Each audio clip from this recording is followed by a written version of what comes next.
We are just 1 week away from the start of the winter meetings, which is usually when the offseason truly kicks off. But before then, I knew you all had Orioles questions. So we're going to answer questions about some free agent signings, about prospects, about potential extensions, all coming up on this mailbag episode of the Locked On Orioles podcast. You are Locked On Orioles, your daily Baltimore Orioles podcast. Part of the Locked On Podcast Network, your team every day. Hey there, Orioles fans. Today is Monday, November 27th, 2023, and welcome back into the Locked On Orioles podcast, part of the Locked On Podcast Network, your team every day. As always, I'm your host, Connor Newcomb. And coming up on today's episode, we are opening up the mailbag once again. It's another Mailbag Monday here on the Locked On Orioles podcast. Going to answer 9 questions, all from you, the listeners. We're going to talk a bit about what this offseason could look like. We're going to talk a lot about prospects, multiple questions about those, and about extensions as well for potentially Gunnar Henderson and Adley Rutschman. But that's all coming up on this episode of the Locked On Orioles podcast, which is brought to you by FanDuel. Make every moment more. Right now, new customers get $150 in bonus bets with any winning $5 moneyline bet. That's $150 just if your team wins. So visit FanDuel.com/lockedon to get started today. So let's jump our way right into the mailbag here as we are back on the pod for the first time since last Wednesday. Took a little break for Thanksgiving and the long weekend. Hope you enjoyed with however you celebrate over the weekend. And you kind of come back from Thanksgiving and there's a little bit of a ramp up to when the offseason really begins. Now there's been some moves already, right? Not really by the Orioles. But next Sunday, I guess this Sunday really, the baseball world converges on Nashville for the winter meetings, which mostly get started Sunday, but truly it's next Monday, December 4th, when you'll really start to hear some transactions happen. So we're only a week away from that. But let's do a mailbag here because not a lot of transactions are probably going to happen between now and the winter meetings, but we still got plenty to talk about here on the podcast. Let's start with Bajan on Twitter, who asks our first question of the day. Can you pinpoint exactly why John Angelos refuses to spend money on the team?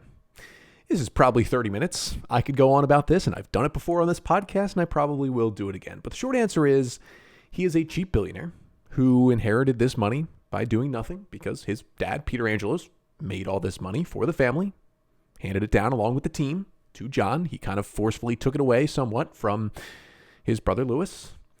And he is like a lot of billionaires who only care about the profits, and they will do anything they can to make more money than they already are, because money is never enough. Billions are never enough for people like this.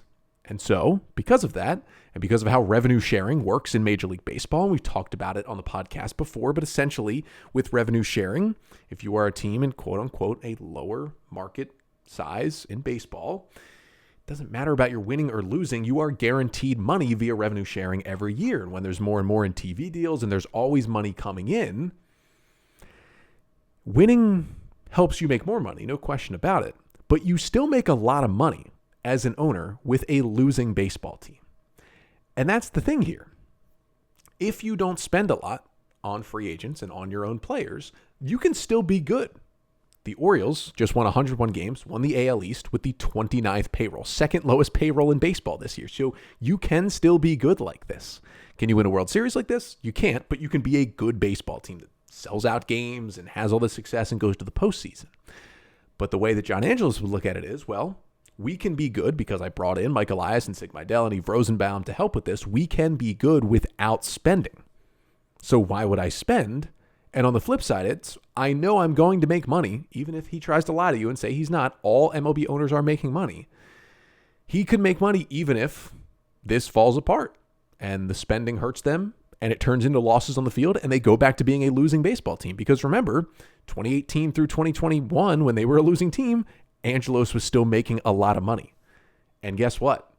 How the economics work, if you spend $75 million on payroll instead of a much more competitive $175 million on payroll, you're going to make $100 million more dollars, even though you'd still make money with 175, and it would probably help you make even more because you'd make the team better, more ticket sales, more advancing in the postseason, all that good stuff.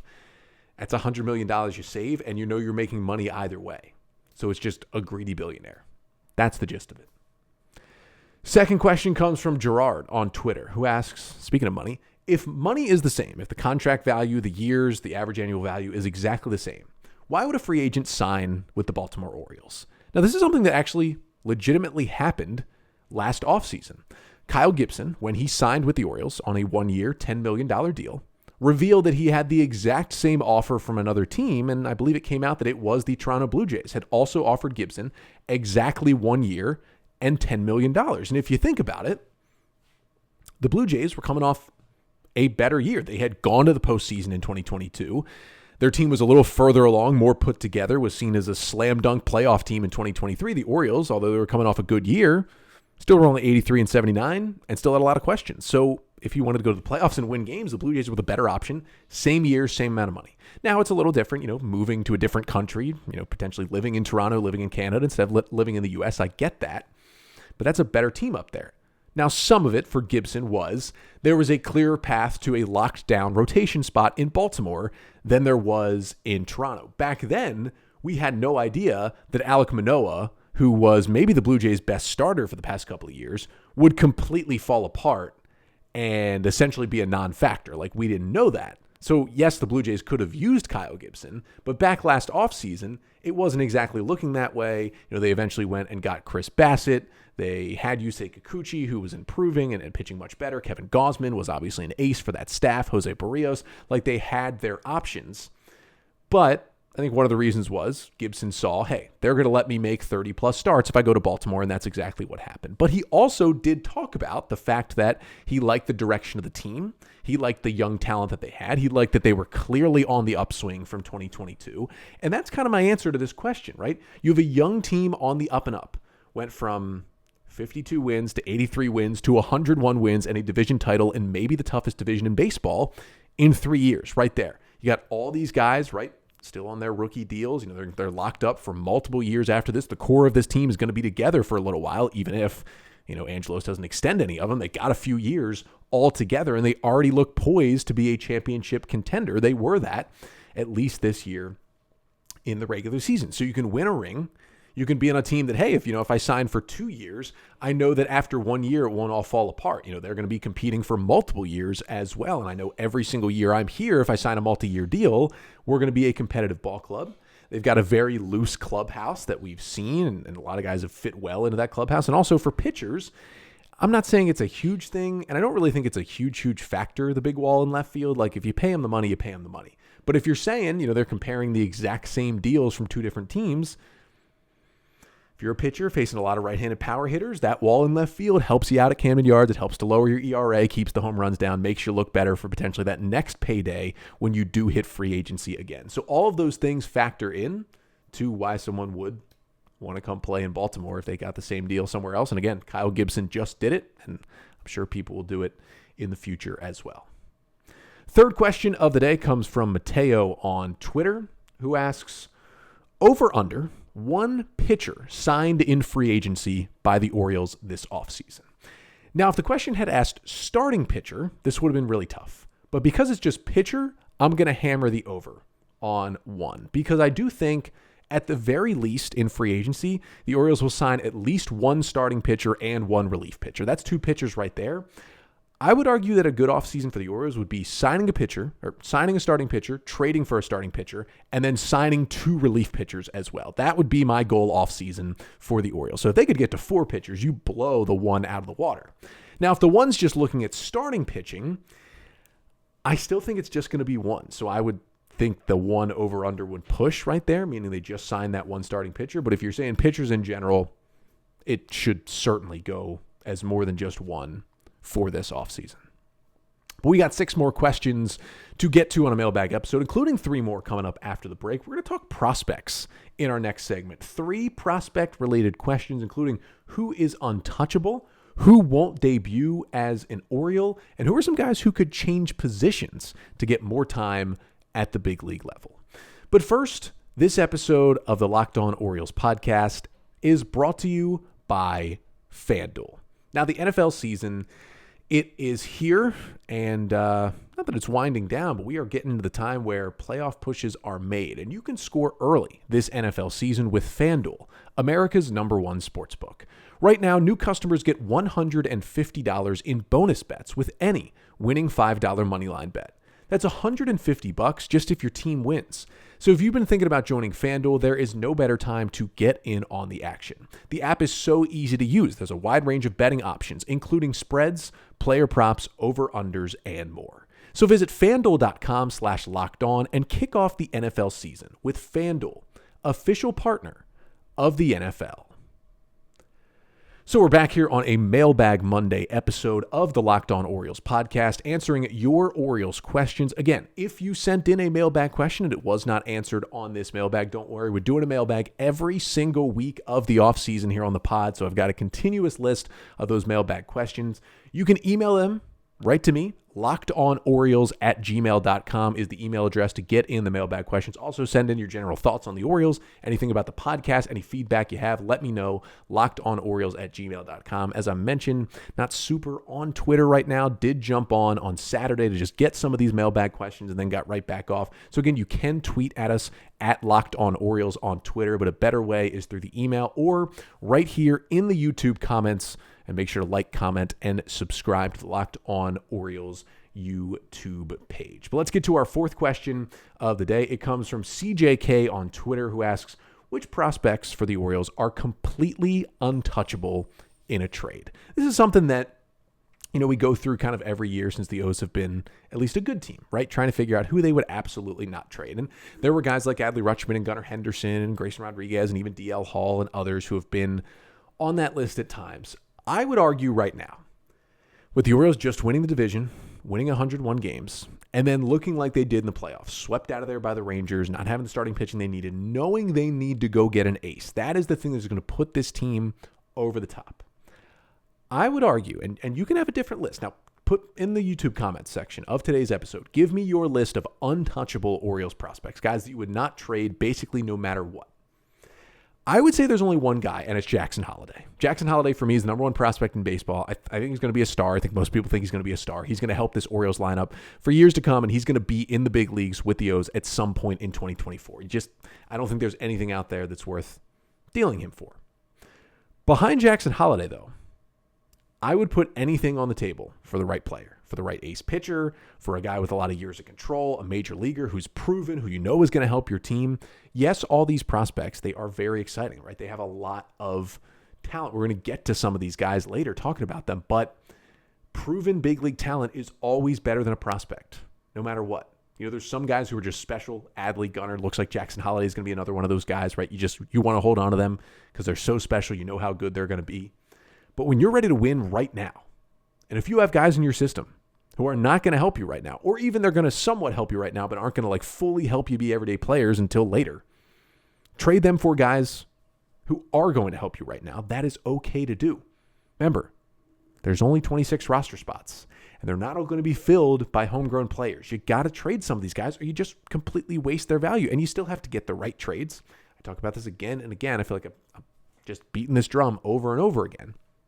But for me, it's only Jackson Holliday. Everybody else in the right deal, I'm okay with moving if it helps the Major League Orioles win right now.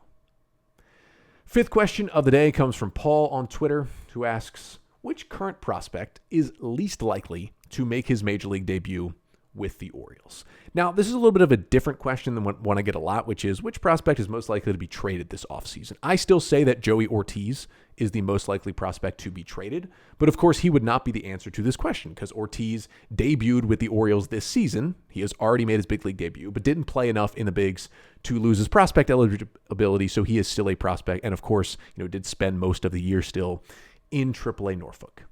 So for me, if I'm looking at guys, let's say in their top 30 prospects on MLB.com, right? This did say any prospect, but it's a large system, right? Let's say with the top 30 guys and the guys who, are solid and look like impact players. So I actually kept it to the top 15 on MLB.com's list.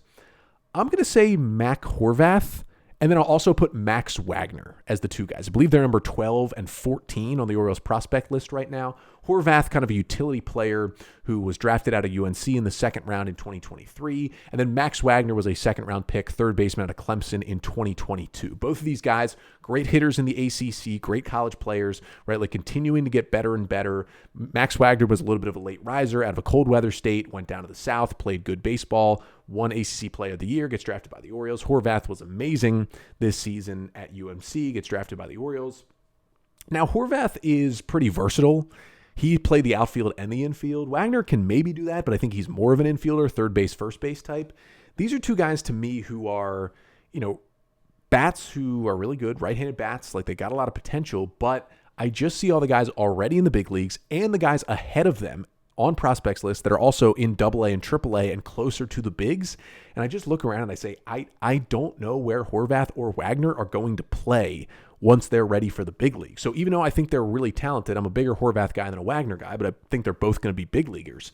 I just don't see a spot where they can get regular playing time with the Orioles. And these can be really good big league players, especially now. Their value is pretty high, especially on Horvath. Like teams could be really in on him now. I could see both of these guys being traded. And even if they're not right now and they make their way up to AAA and they play in Norfolk, I can just see them being guys who are blocked from the big leagues just because there's so much talent ahead of them at their positions. But this kind of takes us into our next question, which comes from Curtis on Twitter, who asks, could any of the Orioles' current infield prospects be shifted to the outfield to give them more opportunities at the big league level? This is a really good question that kind of rolls right into Mac Horvath, right? Like, he's probably the number one instance of this. The issue is, you could argue he's an outfielder. Now, some sites will list him as an infielder. Some will list him as an outfielder. He played it all at North Carolina. He learned center. He learned right, third base, second base. Like, he can do it all. But he's probably the easy move because if there's more openings in the outfield, he'll probably play there. If there's more openings in the infield, he'll probably play there to get him to the big leagues. But there's probably two other names I talked about here. I just don't think Joey Ortiz, you wouldn't move him to the outfield, right? He's too good of an infielder. That's his spot. If there's not space for him, there's not space for him. Jackson Holliday's a shortstop or a second baseman. He's going to stay there. Connor Norby is the first one that came to mind. Now, this move has already kind of started to happen. He was drafted as a second baseman, which does kind of limit his potential a little bit, right? He's been a second baseman throughout the system. Usually guys who end up at second base are shortstops in college. They are drafted as shortstops, and then they move over to second. Norby was a second baseman the entire time at ECU. That's kind of his position, and there were questions about how good he is defensively even at second base. Well, the Orioles have tried him in left field at least a solid amount. There were a good number of times, especially down the stretch this year, where Norby was playing left field for the Norfolk Tides. Because remember, they had on that team at the end of the year, they had Kobe Mayo at third base, they had Jackson Holliday or Joey Ortiz at shortstop, and then the other one was playing second base, and it was kind of tough to get Norby in that infield, and then you were using other guys at DH. So Connor Norby was playing a good amount of left field for the Norfolk Tides. Now, in most parks, it is the easiest of the three outfield positions. At Camden Yards, actually right field is now easier because they've moved the wall so far back in left field. That's why Austin Hayes, a kind of a secondary center fielder, plays out there for the O's and was a Gold Glove finalist this year. I just think for Norby, with the crowded infield, for him to get to the big leagues with the O's, and I still am a guy who also thinks Norby's going to be traded before he really makes an impact with the Orioles, I think he's going to need to become a better outfielder. And that move would, I think, give him more of a shot at the big league level. And then not as dire a situation, but similar for Kobe Mayo. Now, Mayo, I still believe, is a third baseman, but there are prospect evaluators who project him as more of a right fielder. The arm is a cannon. I think would play even better in the outfield than it does at third base. And, he's not really like a shortstop that's moved over to third. He is a third baseman who's playing some first and could play a little outfield if you put him out there. And again, first base crowded. Third base not as crowded, but it could be, depending on how Holliday and Henderson work out and how these other infielders kind of slot in with, Westberg and others still at the big league level. If Mayo can work on the outfield and can show he's usable out there while being able to play third, first, he can DH for you. That, I think, gives him a better shot to get to the big leagues with the O's. We got 3 more questions to get to finish up this Mailbag Monday episode. We'll have one more prospect question coming up next, giving my personal rankings of the Orioles prospects right now. We'll talk a bit about a couple of their pitching prospects and then end things with a question about extensions for Gunnar and Adley. So we're back here to cap off a Mailbag Monday episode of the pod. 3 more questions to get to. But first, got to tell you about something. Locked On has launched the first ever national sports 24/7 streaming channel on YouTube. Locked On Sports Today is here for you 24/7, covering the top sports stories of the day with local experts of Locked On, plus our national shows covering every league. Go to Locked On Sports Today on YouTube and subscribe to the first ever national sports 24/7 streaming channel. And over there, you can find the episodes of Locked On Orioles. You can also find them wherever you get your pods. Make sure to leave a rating and a review, 5 stars if you can, and also like, comment, and subscribe to the Locked On Orioles podcast on YouTube and wherever you listen or watch. Thank you so much for being with us here throughout the offseason. 3 more questions to get to here on a Mailbag Monday. Next one comes from Dr. Deadwords on Twitter, who asks, how would you personally rank your Orioles top 10 prospects at the moment?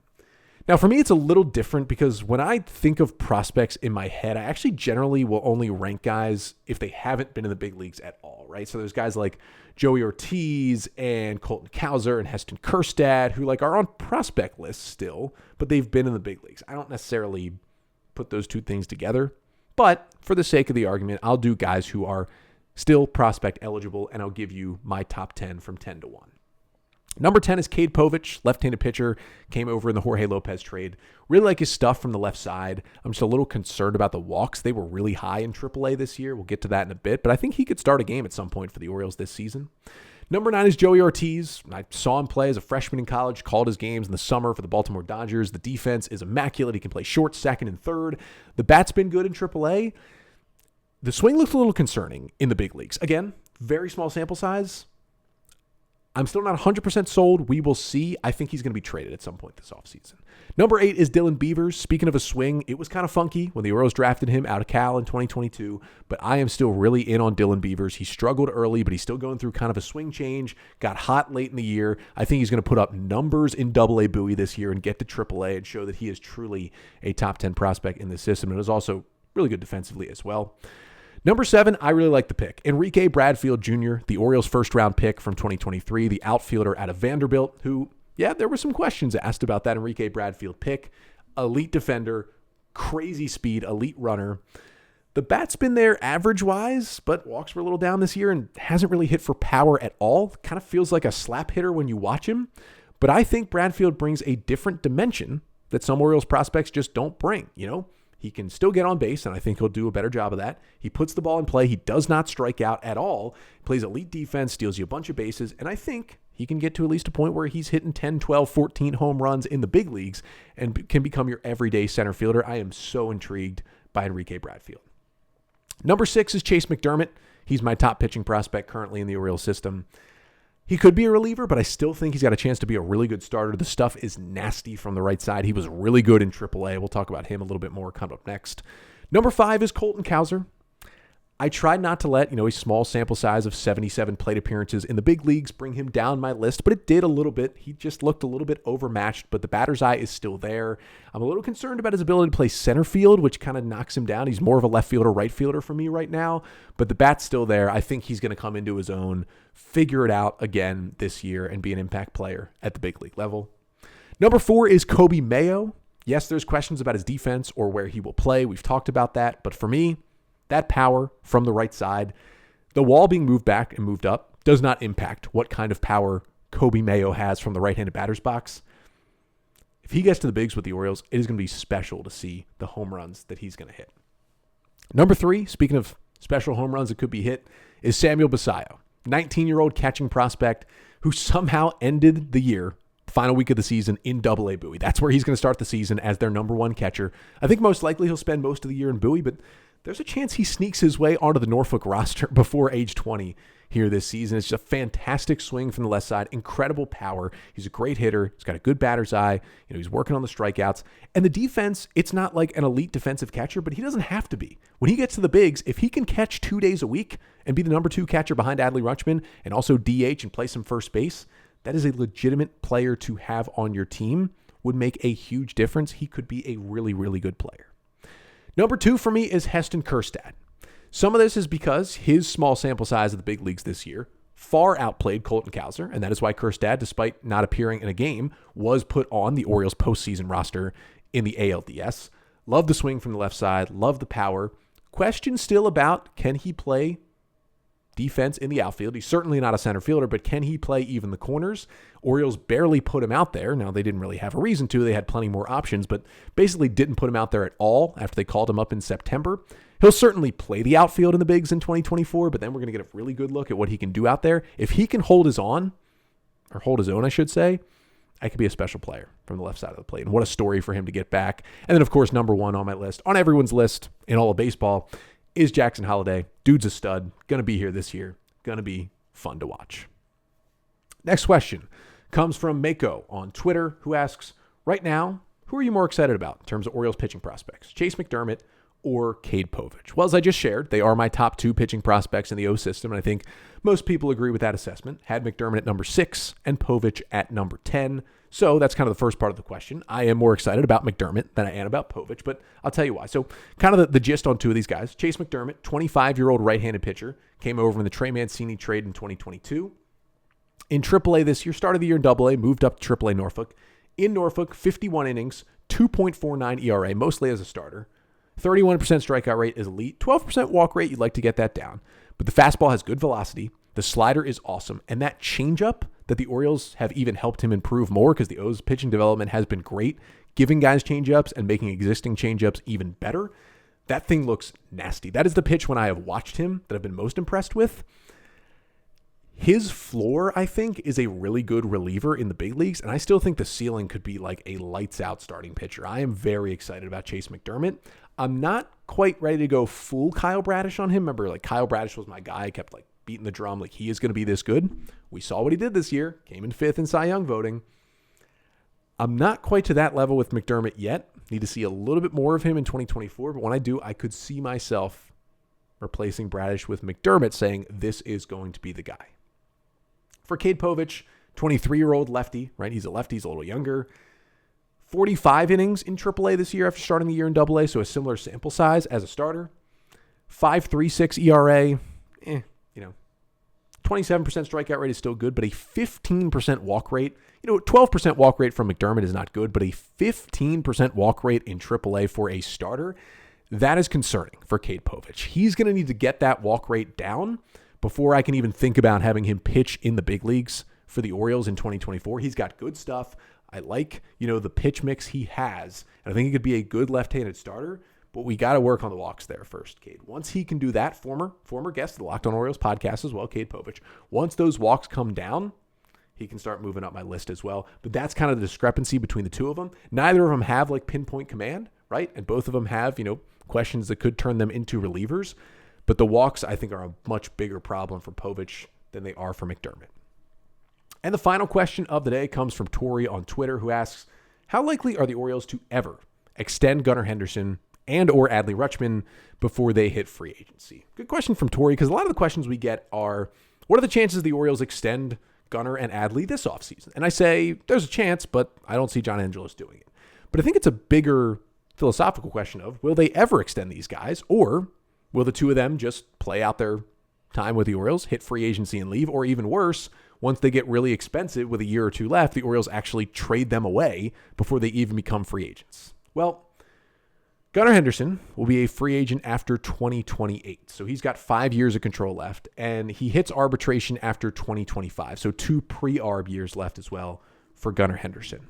He's also a Scott Boras client. Now, Scott Boras' clients have signed extensions with their teams before hitting free agency, but generally, he is known to try and get his clients to free agency. He just wants the most money for them that is possible. But if you're willing to pay maybe a little above market rate, you can get a Scott Boras client extended before he hits free agency. The issue is the Orioles aren't paying anybody above market rate right now. I would say for Gunnar Henderson, 20% chance they re-sign him to an extension at some point. Like, I know that seems bleak, and the Orioles are going to want him. He's going to be a special talent. But Scott Boras and Gunnar, they're going to want and command big money. He was only 22 years old. He's going to hit free agency at age 27. He's He's going to be one of the best players in baseball at 27 hitting free agency. He's going to command a gigantic contract as long as he stays on this current pace that we saw this year from the AL Rookie of the Year. It's going to just be so good for so long. And the Orioles, nothing they've shown us says they're going to spend anything close to what Henderson's going to cost. So I'm going to say 20% chance he gets extended. For Adley Rutschman, he's a free agent 1 year earlier, free agent after 2027. So he's got 4 years of control left. And he is arbitration eligible next offseason. So he starts to get expensive after next year. I'd give him a 1/3 chance, say 33% for Adley Rutschman. Like, he's not going to be as expensive as Gunnar is when he hits free agency. Like, yes, he will be this incredible player, right? But he'll be about 30 once he hits free agency. He'll be a catcher. He'll be a little beat up from catching. And generally, 30-year-old catchers aren't getting gigantic extensions. So he'll be a little cheaper. The Orioles see him as still probably the face of the franchise at that point. Comes up a little sooner, so maybe they're a little more willing to give out some money because he's a free agent 1 year sooner. Catchers don't age as well, so again, he's going to be a little cheaper, but still should be a big part of their offense and their defense by the time he hits free agency. Again, it's bleak.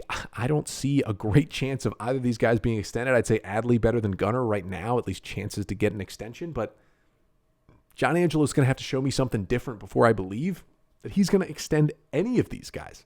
We haven't seen anyone, not even a small Means, Mullins, Santander, something extension out there, even a reliever. Nothing. So he's got to show me something before I think that these big money guys who are going to command large deals are going to get that money from John Angelos and the Orioles. So as I've said before, enjoy them now. Hopefully I'm wrong, but enjoy them now.